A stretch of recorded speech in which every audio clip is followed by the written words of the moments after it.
ಎಲ್ರಿಗೂ ನಮಸ್ಕಾರ. ಇವತ್ತು ಒಂದು ಒಳ್ಳೆ ವಿಡಿಯೋನ ನಿಮ್ಮ ಮುಂದೆ ಎಕ್ಸ್‌ಪ್ಲೇನ್ ಮಾಡ್ತಾ ಇದೀನಿ.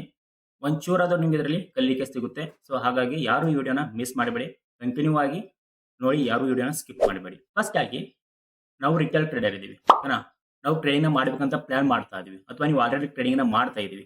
ಸೊ ಇವೆಲ್ಲವನ್ನು ಮಾಡ್ತಿರುವಾಗ ನಾವು ಕೆಲವೊಂದು ಇಂಪಾರ್ಟೆಂಟ್ ಆಗಿರುವ ಪಾಯಿಂಟ್ಸ್‌ಗಳನ್ನ ನಾವು ಮರ್ತಿದೀವಿ. ಇಂಪಾರ್ಟೆಂಟ್ ಆಗಿರುವ ಕೆಲವು ಸ್ಟೆಪ್ಸ್‌ಗಳನ್ನ ಮರ್ತಿದೀವಿ. ಏನು ಅವು ಸ್ಟೆಪ್ಸ್‌ಗಳು? 3 ಸ್ಟೆಪ್ಸ್ ಇದೆ. ಅದನ್ನ ನಾನು ನಿಮಗೆ ಈ ಒಂದು ವಿಡಿಯೋದಲ್ಲಿ ತುಂಬಾ ಕ್ಲಿಯರ್ ಆಗಿ ಎಕ್ಸ್‌ಪ್ಲೇನ್ ಮಾಡ್ತೀನಿ. ಈ 3 ಸ್ಟೆಪ್ಸ್‌ನ ಅಪ್‌ಗ್ರೇಡ್ ಆಗ್ಲಿಕ್ಕೆ ಸಿಗುತ್ತೆ ಅಂತ ನನ್ನ ಅನಿಸಿಕೆ. ಮೊದಲನೇದಾಗಿ ಹೊಸಬ್ರು ಏನ್ ಮಾಡ್ತಾರೆ, ಟ್ರೇಡಿಂಗ್‌ನ ಮಾಡ್ತಾರೆ. ಏನೋ ನಾಲೆಜ್ ಇರಲ್ಲ, ಏನೂ ಇಲ್ಲ. ಯಾರ್ದೋ ಒಬ್ರು ಮಾತನ್ನ ಕೇಳಿ ಸ್ಟಾಕ್ ಮಾರ್ಕೆಟ್ ಅಲ್ಲಿ ಬಂದು ಎಂಟ್ರಿ ತಗೊಳ್ತಾರೆ. ಎಂಟ್ರಿ ತಗೊಳಾದ್ಮೇಲೆ ಸೊ ಹಂಗೋ ಹೆಂಗೋ ಪ್ರಾಫಿಟ್ ಲಾಸ್ ನಡೀತಾ ಇರುತ್ತೆ. ಒಂದ್ ದಿನ, 2 ದಿನ, 1 ತಿಂಗಳು, 2 ತಿಂಗಳು ಮಾಡಿ ಸೊ ಅವ್ರು ಎಷ್ಟು ಕ್ಯಾಪಿಟಲ್‌ನ ಇನ್ವೆಸ್ಟ್ ಮಾಡಿರ್ತಾರೋ ಅದು ಯಾವಾಗ ಖಾಲಿ ಆಗಿದೆ ಅಂತ ನಮ್ಗೆ ಗೊತ್ತಿರಲ್ಲ. ಸೊ ನಾವು ಒಂದ್ ಸ್ವಲ್ಪ ಹಿಂತಿರುಗಿ ನೋಡೋಷ್ಟರಲ್ಲಿ ಇರೋ 10,000, 20,000, 30,000 ಟೋಟಲಿ ಅದು ಏನಾಗಿರುತ್ತೆ, ಶುರು ಆಗಿರುತ್ತೆ. ಸೊ ಅವಾಗ ನಾವು ಅನ್ಕೊಳ್ತೀವಿ, ಸೊ ಏನಿದು ಸ್ಟಾಕ್ ಮಾರ್ಕೆಟ್ ಈ ತರ ಇದೆ, ಸ್ಟಾಕ್ ಮಾರ್ಕೆಟ್ ಅಲ್ಲಿ ದುಡ್ಡು ಮಾಡಕ್ಕಾಗುತ್ತಾ, ಸ್ಟಾಕ್ ಮಾರ್ಕೆಟ್ ಅಂದ್ರೆ ಏನು ಅಂತಾನೆ ಗೊತ್ತಿರಲ್ಲ. ಗೊತ್ತಿದ್ರೆ, ಇಂಟ್ರೆಸ್ಟ್ ಇದ್ರೆ ಸೊ ಅದ್ರ ಮೇಲೆ ಫೋಕಸ್ ಮಾಡಿ ಲರ್ನ್ ಮಾಡಿ ಕಲಿಯೋಕೆ ಟ್ರೈ ಮಾಡ್ತೀವಿ. ಇಲ್ಲ ಅಂದ್ರೆ ತುಂಬಾ ಜನ ಏನ್ ಮಾಡ್ತಾರೆ, ಆಲ್ಮೋಸ್ಟ್ 90% ಜನ ಏನ್ ಮಾಡ್ತಾರೆ ಅಂದ್ರೆ, ಟ್ರೇಡಿಂಗ್ ಅಂದ್ರೆ ಗ್ಯಾಂಬ್ಲಿಂಗು, ಟ್ರೇಡಿಂಗ್ ಅಂದ್ರೆ ಒಂದು ಜೂಜಾಟ. ಸೊ ಇದರಲ್ಲಿ ಯಾರು ದುಡ್ಡು ಮಾಡ್ಲಿಕ್ಕೆ ಆಗಲ್ಲ ಅಂತ ಊರೆಲ್ಲ ಸುದ್ದಿ ಹೊಡೆಯೋದು. ಸೊ ಇದರಿಂದ ಏನಾಗುತ್ತೆ, ಹೊಸದಾಗಿ ಟ್ರೇಡಿಂಗ್ ನ ಮಾಡ್ಲಿಕ್ಕೆ ಏನ್ ಬರ್ತಾ ಇರ್ತಾರೋ ಹೊಸೊಬ್ರು, ಸೊ ಅವ್ರಿಗೆ ಡಿಮೋಟಿವೇಟ್ ಮಾಡ್ದಂಗೆ ಆಗುತ್ತೆ. ಸೊ ಇದನ್ನ ಮಾಡೋದನ್ನ ಫಸ್ಟ್ ನಿಲ್ಸಿ. ಓಕೆನಾ? ಯಾಕಂದ್ರೆ ನೀವು ಲಾಸ್ ಆಗಿದೆ, ಎಲ್ಲರೂ ಲಾಸ್ ಆಗ್ತಾರ ಅಂತಲ್ಲ ಅಲ್ವಾ? ಸೊ ನಾವು ಲಾಸ್ ಆಗಿದೀವಿ, ನೀವು ಲಾಸ್ ಆಗಿದ್ವಿ, ಎಲ್ಲರೂ ಲಾಸ್ ಆಗ್ತಾರ ಅಂತಲ್ಲ. ಸೊ ಬೇರೆಯವರು ಯಾರು ಬರ್ತಾ ಇರ್ತಾರೆ, ಅವ್ರಿಗೆ ನಾವು ಮೋಟಿವೇಟ್ ಮಾಡ್ಬೇಕು ಹೊರತು, ಸೊ ಟ್ರೇಡಿಂಗ್ ಅಲ್ಲಿ ದುಡ್ಡು ಇಲ್ಲ, ಸೊ ನಿನಗೆ ದುಡ್ಡು ಮಾಡ್ಲಿಕ್ಕೆ ಆಗಿಲ್ಲ ಅಂದ್ರೆ ನೀನ್ ಬಿಟ್ಟು ಬಿಡು, ಅವ್ನು ಬಂದ್ ಬೇಕಾದ್ರೆ ಟ್ರೈ ಮಾಡ್ತಾರೆ ಅಲ್ವಾ? ಸೊ ಡಿಮೋಟಿವೇಟ್ ಮಾಡೋದನ್ನ ಬಿಟ್ಟು ನಾವೇನ್ ಮಾಡ್ಬೇಕಾಗುತ್ತೆ, ಆಯ್ತು ನನ್ನಿಂದ ಪ್ರಾಫಿಟ್ ಮಾಡ್ಲಿಕ್ಕೆ ಆಗಿಲ್ಲ, ಸೊ ಇದು ನನ್ನ ಜಾಬ್ ಅಲ್ಲ, ನಾನು ಇದನ್ನ ಏನ್ ಮಾಡ್ಬೇಕು, ಬಿಟ್ಟು ಬಿಡಬೇಕು ಅಂತ ನೀವೇ ತಿಳ್ಕೊಂಡು ಸುಮ್ಮನೆ ಇರ್ಬೇಕು ಹೊರತು ಊರೆಲ್ಲ ಸುದ್ದಿ ಹೊಡಿಬಾರ್ದು. ಓಕೆ? ಸೊ ಅದಾದ್ಮೇಲೆ ತುಂಬಾ ಜನರ ಮೈಂಡ್ ಸೆಟ್ ಅಲ್ಲಿ ಏನಿರುತ್ತೆ, ಓಕೆ ಹಂಗಂಗೋ ಟ್ರೇಡಿಂಗ್ ನ ಮಾಡ್ತಾ ಇದೀವಿ. ತುಂಬಾ ಜನರ ಮೈಂಡ್ ಸೆಟ್ ಇದು ಆಲ್ಮೋಸ್ಟ್ ಇದು ಕೂಡ 50% ಅಲ್ಲ, 60 to 70% ಜನರಲ್ ಮೈಂಡ್ ಅಲ್ಲಿ ಇದೆ ಜೀರೋ. 20 ರೂಪಾಯಿ ಇರೋ ಪ್ರೀಮಿಯಂ ನ ನಾನು 100 ರೂಪಾಯಿ ಮಾಡ್ತೀನಿ, 200 ರೂಪಾಯಿ ಮಾಡ್ತೀನಿ, 300 ರೂಪಾಯಿ ಮಾಡ್ತೀನಿ, 1,000 ಮಾಡ್ತೀನಿ. ಒಂದೇ ದಿನದಲ್ಲಿ ಕೋಟ್ಯಾಧಿಪತಿ ಆಗೋ ಆಸೆ ಎಲ್ರಿಗೂ ಇರುತ್ತೆ. ಓಕೆನಾ? ಸ್ಟಾರ್ಟಿಂಗ್ ಅಲ್ಲಿ ನಾನು ತಪ್ಪನ ಮಾಡಿದೀನಿ, ಆದ್ರೆ ತಪ್ಪನ ತುಂಬಾ ಬೇಗ ಅಂದ್ರೆ ತುಂಬಾ ಬೇಗ ನಾನು ಕಲ್ತ್ಕೊಂಡಿದ್ದೀನಿ. ಓಕೆ? ಸೊ ಹಾಗಾಗಿ ಜೀರೋ ಒಂದೇ ದಿನದಲ್ಲಿ ಸ್ಟಾಕ್ ಮಾರ್ಕೆಟ್ ಅಲ್ಲಿ ದುಡ್ಡ ಮಾಡ್ಲಿಕ್ಕೆ ಆಗಲ್ಲ.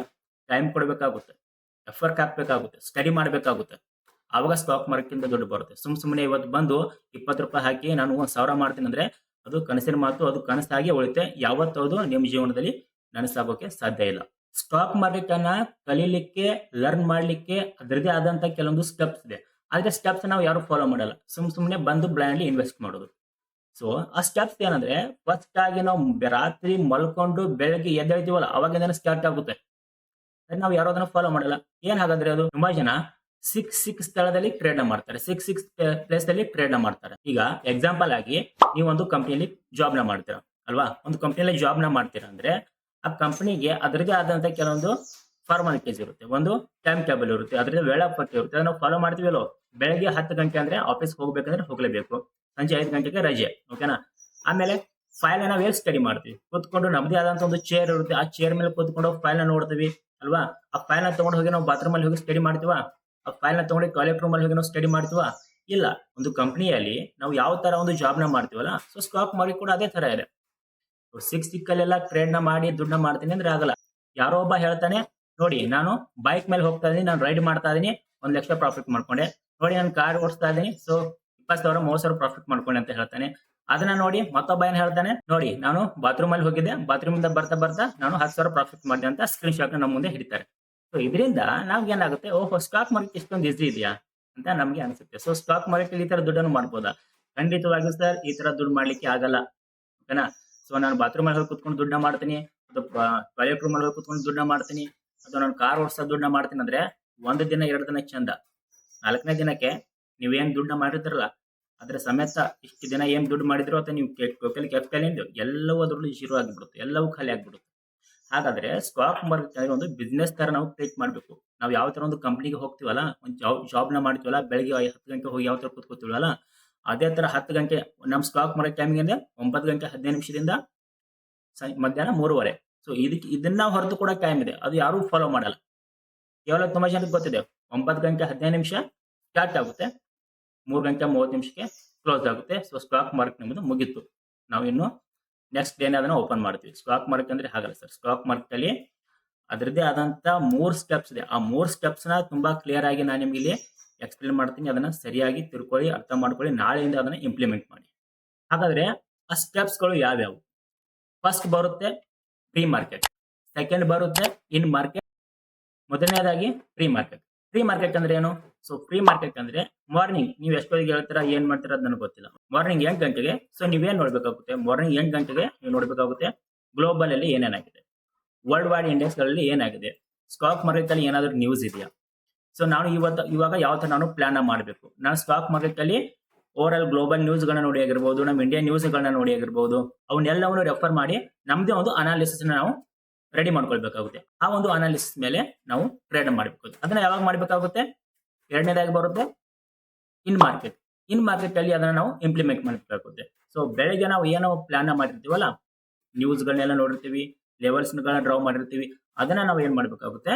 ನಮ್ಮ ಇನ್ ಮಾರ್ಕೆಟ್ ಅಲ್ಲಿ ಅದನ್ನ ಇಂಪ್ಲಿಮೆಂಟ್ ಮಾಡಿ ಪ್ರಾಪರ್ ನಮ್ಮ ಸೆಟಪ್ ಸಿಕ್ಕಾಗ ರಿಯಲ್ ಟೈಮ್ ನಲ್ಲಿ ಅದನ್ನ ನಾವು ಇಂಪ್ಲಿಮೆಂಟ್ ಮಾಡಿ ಟ್ರೇಡ್ ಮಾಡಬೇಕಾಗುತ್ತೆ. ಸುಮ್ಮನೆ ಟ್ರೇಡ್ ಮಾಡೋದಲ್ಲ. ಥರ್ಡ್ ಒನ್ ಬರುತ್ತೆ ಪೋಸ್ಟ್ ಮಾರ್ಕೆಟ್. ಪೋಸ್ಟ್ ಮಾರ್ಕೆಟ್ ಅಂದ್ರೆ ಏನು? 3 ಗಂಟೆ 30 ನಿಮಿಷಕ್ಕೆ ನಮ್ಮ ಇಂಡಿಯನ್ ಸ್ಟಾಕ್ ಮಾರ್ಕೆಟ್ ಕ್ಲೋಸ್ ಆಗಿಬಿಡುತ್ತೆ, ಅಂದ್ರೆ ಆಫ್ ಆಗಿಬಿಡುತ್ತೆ. ಅದಾದ್ಮೇಲೆ ನಮ್ಮ ಮುಂದೆ ಏನ್ ಮಾಡ್ಬೇಕು ನಾವು? ಅದಾದ್ಮೇಲೆ ಮುಂದೆ ಏನ್ ಮಾಡ್ಬೇಕಂದ್ರೆ ಸಿಸ್ಟಮ್ ನ ಲ್ಯಾಪ್ಟಾಪ್ ನ ಆಫ್ ಮಾಡಿ ಸುಮ್ಮನೆ ಮಲ್ಕೊಂಡ್ಬಿಡ್ಬೇಕು ಅಲ್ವಾ? ಸೊ ಈ ತರ ಎಲ್ಲ. ಇನ್ ಮಾರ್ಕೆಟ್ ಅಲ್ಲಿ ನಾನು ಏನೇನ್ ಮಾಡಿದೆ? ನಾನು ಯಾವ ಸ್ಟ್ರಾಟಜಿ ಮೇಲೆ ವರ್ಕ್ ಮಾಡಿದೆ, ಅದರಿಂದ ನನಗೆ ಲಾಸ್ ಆಯ್ತಾ, ಅದರಿಂದ ನನಗೆ ಪ್ರಾಫಿಟ್ ಆಯ್ತಾ, ಲಾಸ್ ಆಗ್ಲಿಕ್ಕೆ ಏನ್ ಕಾರಣ ಆಯ್ತು, ನಾನು ಏನ್ ಮಿಸ್ಟೇಕ್ ಮಾಡಿದೆ, ಸೊ ಅದನ್ನ ನಾನು ಯಾವ ತರ ಇಂಪ್ರೂವ್ಮೆಂಟ್ ಮಾಡ್ಕೊಳ್ಬೇಕು, ಅದನ್ನ ನಾವು ಇಲ್ಲಿ ಸ್ಟಡಿ ಮಾಡಬೇಕಾಗುತ್ತೆ. ಮತ್ತೆ ಟ್ರೇಡಿಂಗ್ ಜರ್ನಲ್ ಕೂಡ ಮೇಂಟೈನ್ ಮಾಡಬೇಕಾಗುತ್ತೆ. ಟ್ರೇಡಿಂಗ್ ಜರ್ನಲ್ ಅಂದ್ರೆ ಏನು?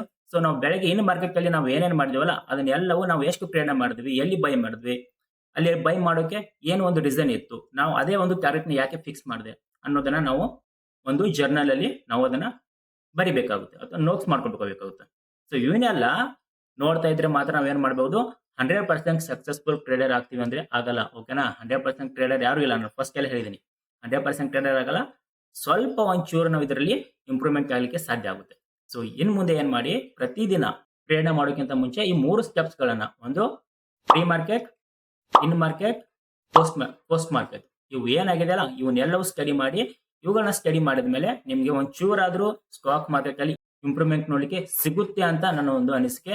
ಹಾಗಾದ್ರೆ ಪ್ರೀ ಮಾರ್ಕೆಟ್ ಅಲ್ಲಿ, ಇನ್ ಮಾರ್ಕೆಟ್ ಅಲ್ಲಿ, ಪೋಸ್ಟ್ ಮಾರ್ಕೆಟ್ ಅಲ್ಲಿ ಏನೇನ್ ನೋಡ್ಬೇಕು ನಾವು, ಈ ಒಂದು ಡೀಟೇಲ್ಸ್ ಬೇಕಾದ್ರೆ ಸೊ ಕಾಮೆಂಟ್ ಸೆಕ್ಷನ್ ಅಲ್ಲಿ ಹಾಕಿ. ಸೆಕೆಂಡ್ ವಿಡಿಯೋನ ನಾನು ತಗೊಂಡ್ ಬರ್ತೀನಿ, ಅದರಲ್ಲಿ ಟೋಟಲ್ ಆಗಿ ಎಕ್ಸ್ಪ್ಲೇನ್ ಮಾಡ್ತೀನಿ.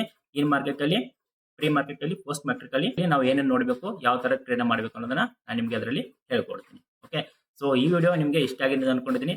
ಸೊ ನಿಮ್ಮ ಅನಿಸಿಕೆನ ಮತ್ತೆ ಸೆಕೆಂಡ್ ಪಾರ್ಟ್ ಬೇಕಾ ಅನ್ನೋದನ್ನ ಕಾಮೆಂಟ್ ಸೆಕ್ಷನ್ ಅಲ್ಲಿ ತಿಳಿಸಿ. ಮತ್ತೆ ಒಂದು ಹೊಸ ಲರ್ನಿಂಗ್ ವಿಡಿಯೋದಲ್ಲಿ ಸಿಗೋಣ. ಅಲ್ಲಿವರೆಗೂ ಎಲ್ರಿಗೂ ನಮಸ್ಕಾರ.